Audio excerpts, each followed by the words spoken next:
বিজেপির পর এবার ভিক্টোরিয়া হাউসের সামনে সভা করতে চায় আইএসএফ, আর এই সভা করতে চেয়ে কোর্টে গিয়েছে তারা। আগামী 21শে জানুয়ারি আইএসএফ এর প্রতিষ্ঠা দিবস। নওশাদ সিদ্দিকীর অভিযোগ, পুলিশ তাদের সভার অনুমতি দিচ্ছে না। 21শে জানুয়ারি আইএসএফ এর প্রতিষ্ঠা দিবস। সেই উপলক্ষে গত বছর রানী রাসমণি রোডে কর্মসূচি ছিল তাদের, কিন্তু ওই দিন তৃণমূল ও আইএসএফ এর অশান্তিতে উত্তপ্ত হয়ে ওঠে ভাঙড়।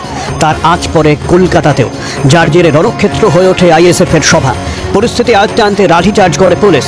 গ্রেপ্তার করা হয় ভাঙড়ের বিধায়ক নওশাদ সিদ্দিকী সহ কয়েকজন কর্মীকে। ওই কাণ্ডের 40 দিন পর মুক্তি পান নওশাদ। দলের প্রতিষ্ঠা দিবসের কথা মাথায় রেখে আগামী 21শে জানুয়ারি ফের কলকাতায় কর্মসূচি পালনের সিদ্ধান্ত নিয়েছে আইএসএফ। এবার বিজেপির মতো ভিক্টোরিয়া হাউস চত্বরে সভা করতে চায় তারা, কিন্তু নওশাদের অভিযোগ পুলিশ অনুমতি দেয়নি। এই নিয়ে আদালতের দ্বারস্থ আইএসএফ। মামলা দায়েরের অনুমতি দিয়েছেন বিচারপতি জয় সেনগুপ্ত।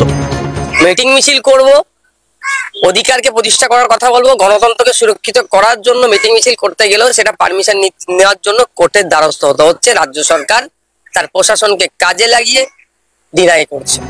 ভিক্টোরিয়া হাউস চত্বরে 21শে জুলাইয়ের সভা করে তৃণমূল। আইএসএফ এর দাবি নিয়ে তৃণমূল মুখপাত্র কুণাল ঘোষের ব্যাখ্যা, ওই জায়গার ভিন্ন মাহাত্ম্য রয়েছে। গাজুয়ারি করে একটা ঐতিহাসিক স্থান মাহাত্ম্যকে বিকৃত করে একটা জায়গা পলিটিক্স করার চেষ্টা হচ্ছে, এটা বাঞ্ছনীয় নয়।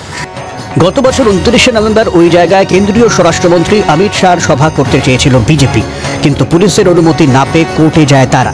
ওই মামলায় বিজেপিকে ভিক্টোরিয়া হাউসে সভা করতে অনুমতি দেন বিচারপতি। সেখানে সভাও করে গেরুয়া শিবির। এবার তাদের ক্ষেত্রেও একই ফল হয় কিনা, সেদিকেই তাকিয়ে আইএসএফ শিবির।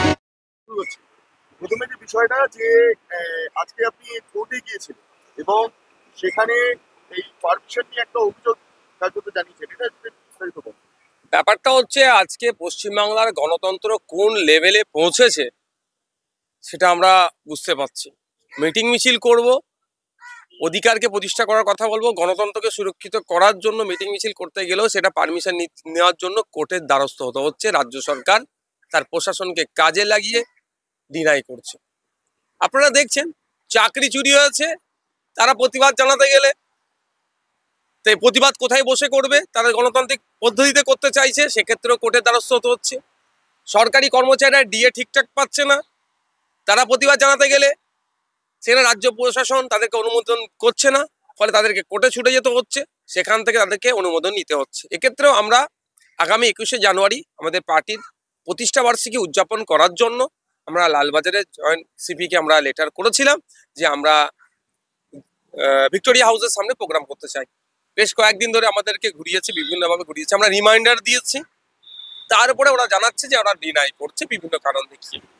ওরা এক কথায় প্রশাসন, তৃণমূল কংগ্রেস প্রশাসনকে কাজে লাগিয়ে আমাদের প্রোগ্রামকে ভেস্তে দেওয়ার অপচেষ্টা করছে। তবে আমরা আইন বিচার ব্যবস্থার প্রতি ভরসা রাখি। মাননীয় বিচারপতি মহাশয়রা দেখছেন সারা রাজ্যের কি পরিস্থিতি পৌঁছাচ্ছে, সুতরাং তাদের কাছে আমরা দ্বারস্থ হয়েছি, কোর্টের দ্বারস্থ হয়েছি। আমাদের মামলা গ্রহণ করেছে, আগামীকাল মামলা ডেট আছে। আমরা আশা করছি প্রশাসন আমাদেরকে অনুমোদন না দিলেও কোর্টের অনুমোদন নিয়ে আগামী রবিবার বেলা 11টা থেকে ভিক্টোরিয়া হাউসের সামনে আমরা প্রোগ্রাম করব। ভিক্টোরিয়া হাউসে যদি আবারও সেই প্রোগ্রাম করতে গিয়ে আগের বছরের মতো পরিস্থিতি তৈরি হয়, তাহলে দেখুন, প্রশাসন যদি সক্রিয় থাকে কোনো রকম হিংসা হয় না।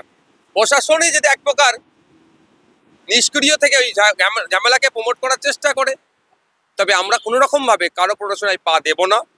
আমাদের কর্মী সমর্থকদের উদ্দেশ্যে বার্তা এটাই, আমরা প্রতিষ্ঠা দিবস উদযাপন করতে এসেছি। কোনো অপশক্তি বা অপচেষ্টা কেউ করলে তাদেরকে আমরা প্রশ্রয় দেব না। আচ্ছা, তারপরে